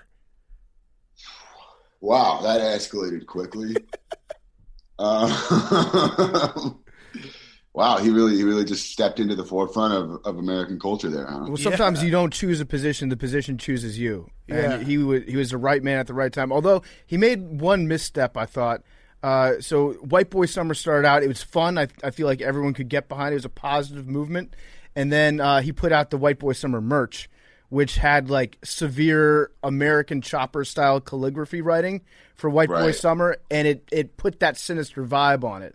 So he needs a better merch guy. Soften it. I think in Comic Sans. Chet's defense, if you go like, hey, build a T-shirt, it was the first font. Yeah. So I don't think that it's really his fault. He thought maybe there was only one font available. And it was the same font of the last name that he tattooed across his back. Yes, he just loves it. It's the Sublime font. Yeah. That's what it is. He's been looking at the back of the self-titled album for too long. He's like, that should go on the back of every single T-shirt. Yeah, every book should be written in this font. That's, I think, the only font you're allowed to tattoo on your back if we're doing last names. Yeah. Does he have the last name across? I would guess he does have the last name across his back. I mean, I think it's a pretty good bet that he does. He's got like an AJ McCarron thing going on his chest, I think. I don't know what's on his back. Maybe angel wings. Yeah, I mean, I like his tattoos. He definitely has the tattoos I wish I had. Do you have tattoos? I don't. I wish I had a tattoo. Do you have a tattoo? I don't. You know why? It's because when I was like 13, 12, I was so passionate about getting a barbed wire fence tattoo on my bicep. Like, I just wanted that so badly. And I wanted it for like 5 years. And then one day I snapped out of it and I was like, that would be so whack if I got that. I think it's starting to play now, yeah. Dude, Pamela Anderson, Brian Urlacher. Yeah. There's some cool And ones. I wanted that, and I wanted, you know what else I wanted? I wanted the Jordan Jumpman on my calf. I love when people get brands tattooed on their body. And I thought, like, that was how I designed all my characters and, like, NBA. They all had those tattoos. And then I snapped out of it, and I was like, damn, like, I wanted both of those for a really long time. Yeah. And I haven't had any ideas that I've loved for more than, like, 5 years. So I've refrained. I think I'm going to get a plaid half sleeve on my right arm. No, I've never you seen can't. a plaid tattoo. Oh, Are you strictly gonna for do what? buckets on the left end. No. Are you White Boy Summer is very clearly no plaid. No, it's no flannel. Big difference. Big difference. All right. Plaid versus flannel. Flannel, got it. And I'm not going to get no flannels, or did he say no plaid? Because this could. He said no flannel. He was very specific about saying no flannel. And I'm not going to get that tattoo. I've just been saying that for like 7 years. It's a great go-to. If someone's like, do you have a tattoo? No, but I'm going to get a half sleeve of plaid. It's going to be awesome. And then you just never do it. So, yeah, that's kind of where I'm stuck. I wish I had one. You also have to be in tattoo shape, and I don't think I'll ever be in tattoo shape. Yeah, but you could be in, I mean, not like, like jacked up, ripped tattoo shape, but you could be in like cool tattoo shape, Yeah. Like have some random words. Maybe if the Nets, maybe if the Nets win the title, I'll do like a Brooklyn, sleeve on all the Nets players. A mosaic. I'm going to get James Harden's stomach tattooed on my stomach. Yeah, LaMarcus Aldridge doing a set shot right on my forearm. It'll be beautiful. Jimmy, when was the last time you shaved the stash? Have you had that for like, 6 years? No, this was actually, I had like a attempt at a beard during the shooting of the show. And then they wanted to do a flashback where I was supposed to look different. So I convinced them to let me go mustache, and I ended the show with a mustache, just like I planned. Ooh, spoiler, dude. Oh, fuck. Nah, that's not a spoiler. Okay, that's all not right. a big deal. Good. I assume that you're at the level in Hollywood now where you can just pitch a show and it gets greenlit immediately because you're an A-lister, you drive a Tesla. So when I was looking up the details about your new show, I Googled it. I think I just Googled like Jimmy Tatro new show, and the first thing that popped up was like a Peaky Blinders type movie that's coming out. And I thought for a second you were doing like a comedy spoof of Peaky Blinders, and I was like, that's going to be fucking awesome. You should do that. I feel like you'd play really good Arthur Shelby or Tommy Shelby, but like a funny version of it, and maybe one we don't have to watch with the subtitles on. Wow, I feel like this is something you probably should have texted me because someone's going to take this. Mm-hmm. No, but it's only starring. Oh, shit! Is that your agent? Tell him about the idea. Yeah. No. That's Jimmy's agent. He's going to be in the next Avengers. I would love to be in the next Avengers. Oh, and he's winking at us now, so it's clear that he's already been cast. Damn. I would love that. All right. So I had one last question. It's a Roback question. Use code AWL on Roback.com for 20% off your first purchase. RHOBACK.com.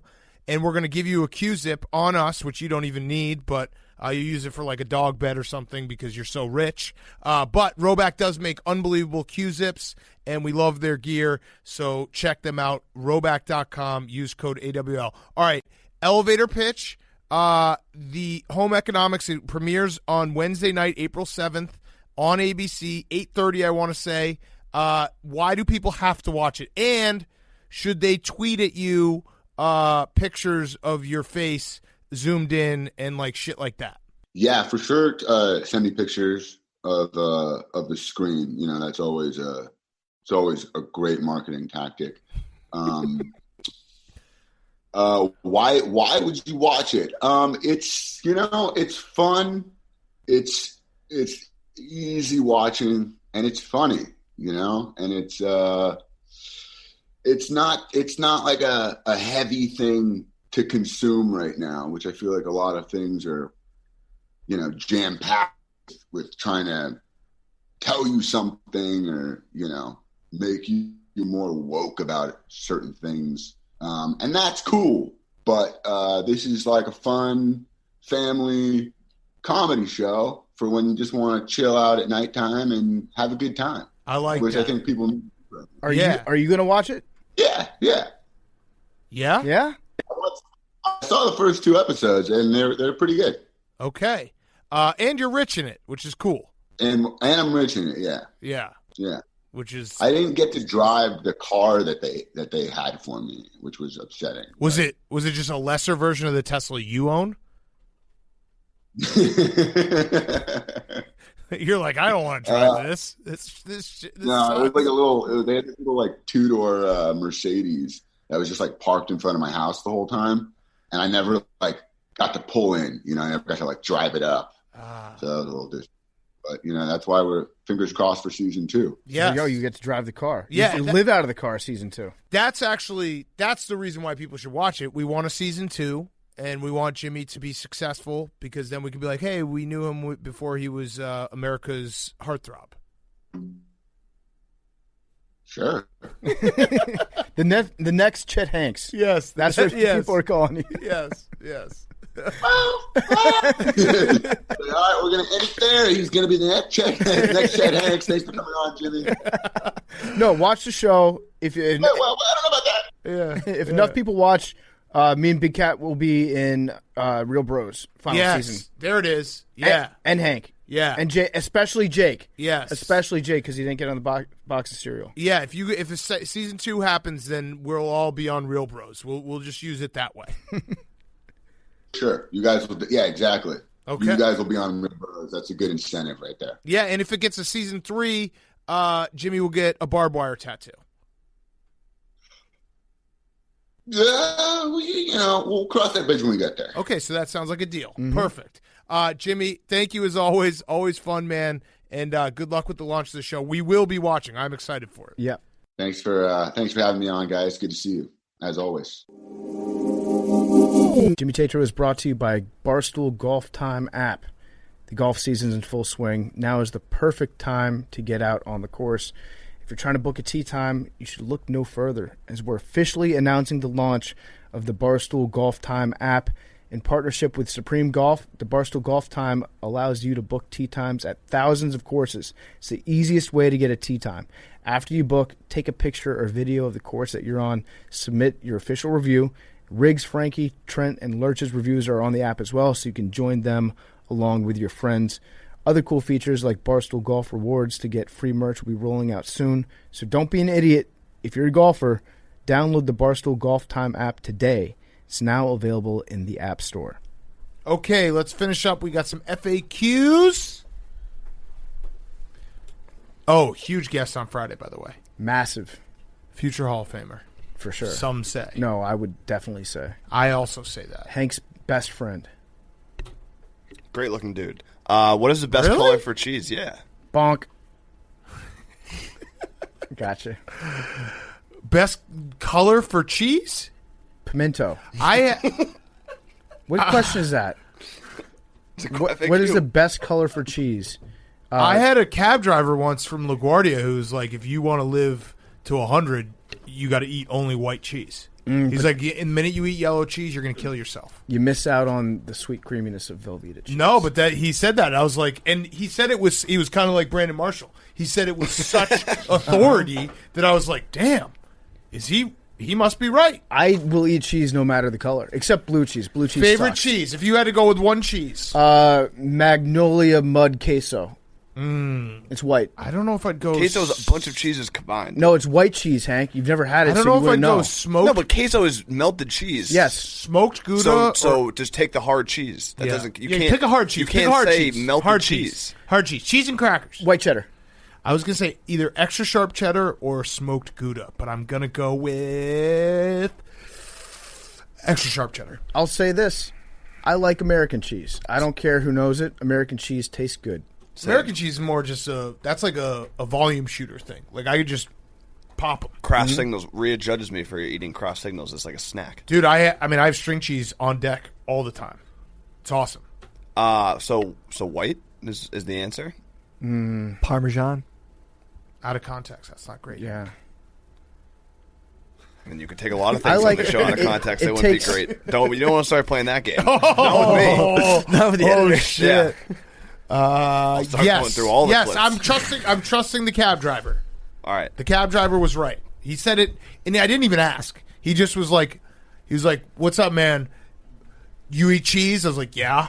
Look at me. He's like, "Better eat white." And I was like, "Okay, fuck." Whites only? Is that what it Yeah, pretty much. Okay. It's crazy. Can you differentiate between the top and bottom of a tube of toothpaste? Please explain. What? Yeah, one's got a hole. I think he means like The hole I is a think- giveaway. I think he's saying the toothpaste inside. Yeah, the part that has the ingredients. Is it That's better the like bag. a coffee? Like is it top of a coffee versus bottom of a coffee? Oh yeah. The Oh. first squeezes are always great. Yes. I've been working on the last 3 squeezes of my current tube for it feels like a month, but I'm getting a decent chunk out of it. I'm getting a good load for my toothpaste container every night. I just don't think that there's an end to it. There's the other move is the body wash and just adding water and just letting it keep going, and it's just like at the end I'm just washing with water. Hank, It's here's like a- a little soapy You water. do that? Oh, I've Yeah. done that before. You Yeah, just open up shampoo. Open up the top, get some water in it, mix it up. You got fucking new body wash, baby. You can do that with haven't thought you can do about that with that. shampoo for 3 different washes Yes. after it's over. Yes, no. Eventually, Or you with are just, NyQuil. It's just like it's like dull, like lightly soapy water that you're washing yourself with. That's actually a good invention for you, Hank. You should pour the Listerine into the toothpaste container, and then you get best of both worlds at the very end. All right, this one was long, so I haven't actually read it, but I'm gonna give it a shot. If it doesn't make sense halfway through, I'll stop. No, you got this. All right, was that more because you're going to say some words wrong? A little bit. Hey, horny Hank, PFT Bonk Mentor, and Bonk Cat. Why the fuck do you continue to let William Football convince you that ketosis is a good idea? First and foremost, there is nothing to prove that 3 balanced meals a day plus exercise isn't the best possible diet and exercise routine. Ketosis has only been proven safe and effective in the short term. People who use ketosis as a quick weight loss trick are super prone to gaining lots of weight back when you relapse. Your body was literally designed to create energy from glucose, which is released. Yeah. Which is released. I lost my spot. Oh no. You took a victory lap Dude, you after were glucose. crushing that. You did just look up. You're like, Yeah. you hear that? Glucose. Glucose is a very sad word for you to do a celebration. wanted- Like spiking a football after you pronounce GLUCOSE. Yeah, I wanted to say glucosi, but I didn't. Your body was That was literally Italian. designed to create energy from glucose, which is released from a breakdown of carbs. Besides that, a balanced diet gives you more freedom to eat things that you like, even bad things in moderation. You should be thinking 50% carbs, 30% protein, 20% fats, plus exercise. math. Billy is a smart kid, but just because he knocked the shit out of Jose doesn't mean he knows what's best for your health. Take it from a medical student, not Billy. I want you guys to succeed on your weight loss journey. So thank you to this person, but PFT and I had a conversation yesterday, and we have also come to this conclusion. Yeah, so we did a little bit of independent research and found out that ketosis is the worst diet to go on if you have a history of kidney stones, which I know, Billy, you don't listen to every single show, but both me and Big Cat had kidney stones in the last month. So that probably should have been a red flag for you. Also, I want to take a little bit of exception to what this person said in the text when they're like, you can eat everything that you want in moderation. I think they're misunderstanding what makes these crash diets so appealing to Big Cat and me and people like us, which is I want a diet where when someone's explaining to me, they say, you get to eat all of the blank that you want. It doesn't matter what goes in that blank, but if somebody's like, you can eat all the meat that you want, I'm like, I'm in, that's ketosis. And not only that, but I also like the diets where it's like, do this diet for 7 days and you'll lose 45 pounds. Yeah. So, in actuality, I do know that, but the thing is... Oh, so you're trying to kill us! No, I do know that. Play the token CEO if you get them... Big Cat, if you PFT get them to old. try to do a diet with... So, their diet right now is probably 90% carbs. That's not true at all. I don't eat 1% carbs protein. anymore. So, if you tell them no carbs, then they're going to end up with that 50% carbs, 30% protein, 20% fats, and other stuff. So it's kind of like, shoot for the moon, land of the stars type thing. You don't know anything about So astronomy. you're saying that's not we're how going it into works. ketosis knowing there's no chance they go into ketosis. Right, but they end up eating a balanced diet because of it. No, see, Billy is It's like Billy is claiming that he's doing to us what he would have to do to himself to go on a diet, which is just lie to you, and then knowing that you're going to lie back. they are. Yeah, it's pretty much. Yeah, I mean, PFT Big Cat, just nailed yeah. it. No, PFT just nailed it. You lie so much that you just assume we'll lie to you. No, you lied to me when you did ketosis. You No, I never got didn't. into ketosis. I was in ketosis. I PFT tried. he pissed in the I thing. tried. but you lost Yeah, a lot of you weight. If you remember? look back at pictures of the You- summer of 2017, I was they in look ketosis. super I slim. mean, the picture game is a game You never works out for anyone. You videotape me peeing onto the ketone strips and then put my penis on the internet. Listen, Right, but you got in and out. You never stayed fully there. I'm eating didn't sell clean ketosis. Monday through Friday. That's all you get from me. All right, and let's see where it goes. What was that? What was that noise? No, it's just I think that was Billy is happy what? that you're going to die early. Real shame. I caught Billy. I came in yesterday. I caught Billy sitting in my chair. Yeah, Just- and he was saying, just what taking it out would for a I spin? take? Yeah, it's crazy. I would. Yeah. Hi, this is Jake. What would PMT be like today if Barcel Van Talk wouldn't have been canceled? We would all be super mega Dead. rich film stars or dead. Yeah, Dead. I that's my go-to answer when if anybody asks me a question like that. It's like, yeah, I would have died within 6 months. We Like, did it for fucking 7 days, and I was pooping blood. That might have been unrelated to the television show. That's neither here nor there. Yeah, because we kept on going up to ESPN, and we kept on getting Colony pizza with the hot peppers, and it was so good. yeah. My dad asked me to look something up on his phone, and I noticed he has lots of tabs of porn. Uh-oh. How do I educate him on Federal crime. incognito mode, or do I act like I saw nothing? Cybersecurity is important. It is. You can use ExpressVPN. I would just not say anything. Like, you don't want to have that convo with Dad. Nah. Unless you just send him some recommendations in the future when you stumble across something you think that he'll like. It's Right. like sometimes I send my dad an article about BAPIP because I know he'll get into that. So Or like horse riding. yeah.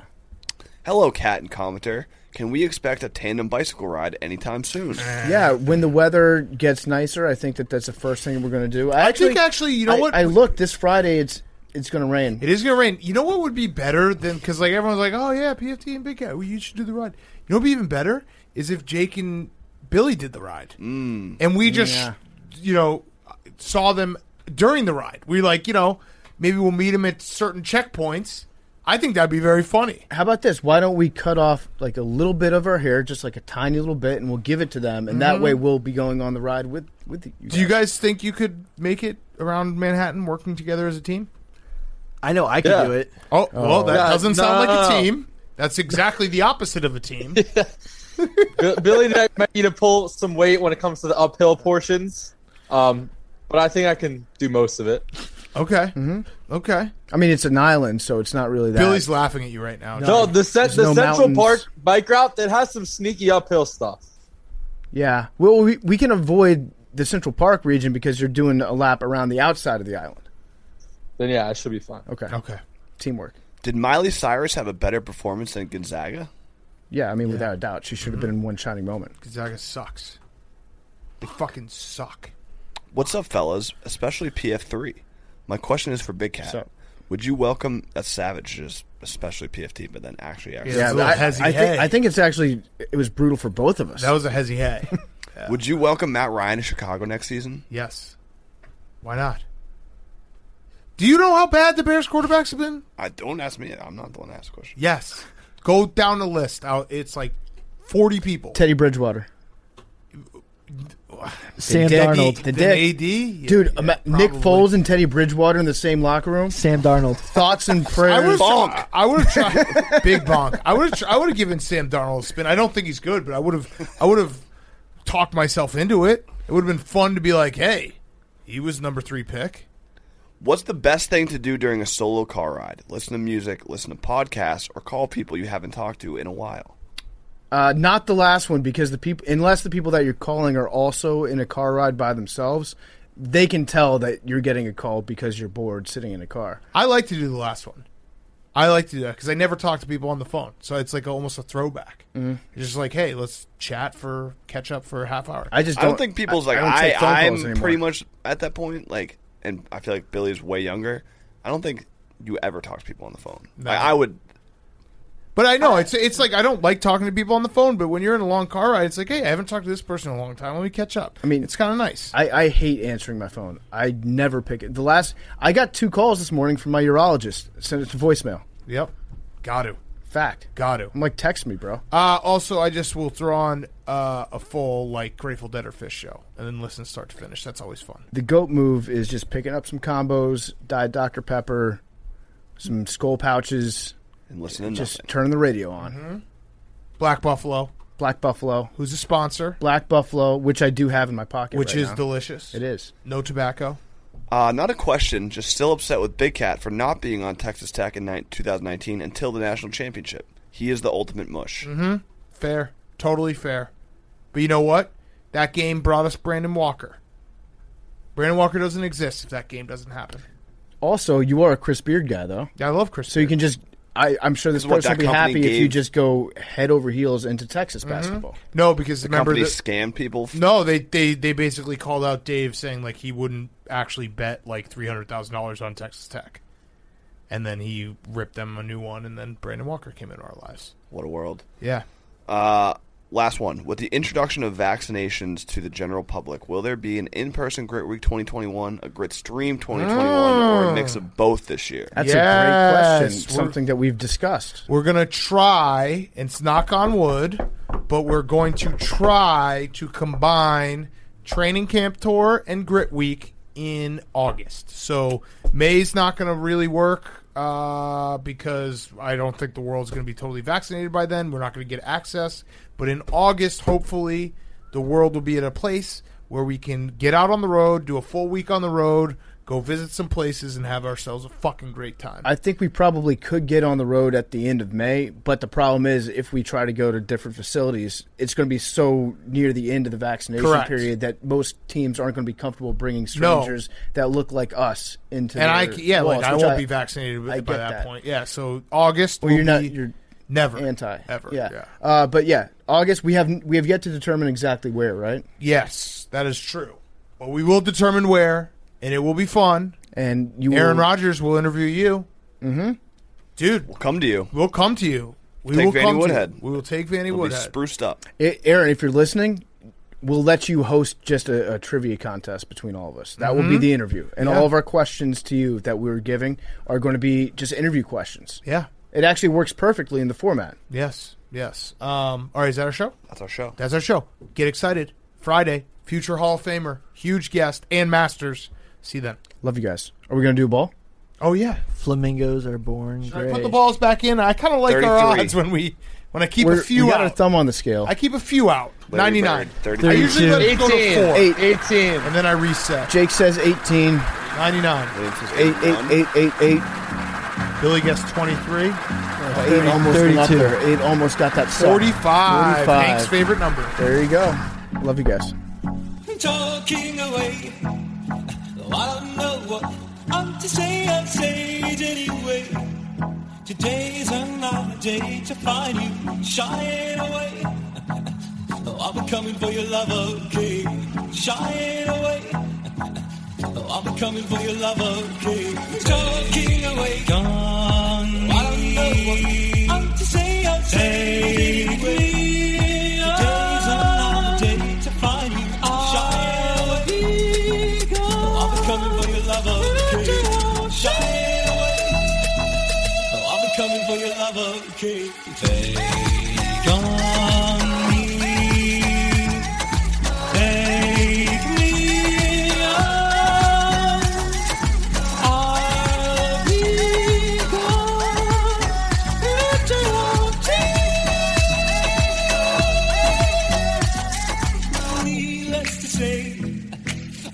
and it's, but he's stumbling away. Slowly learning that life is okay. Say after me, oh, it's no better to be safe than sorry. Say after me, oh, it's no better to be safe than sorry. Take on me,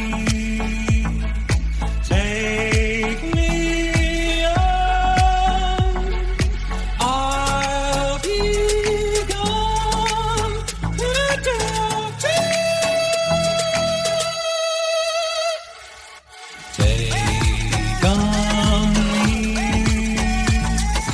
take me on. I'll be gone in a day or two.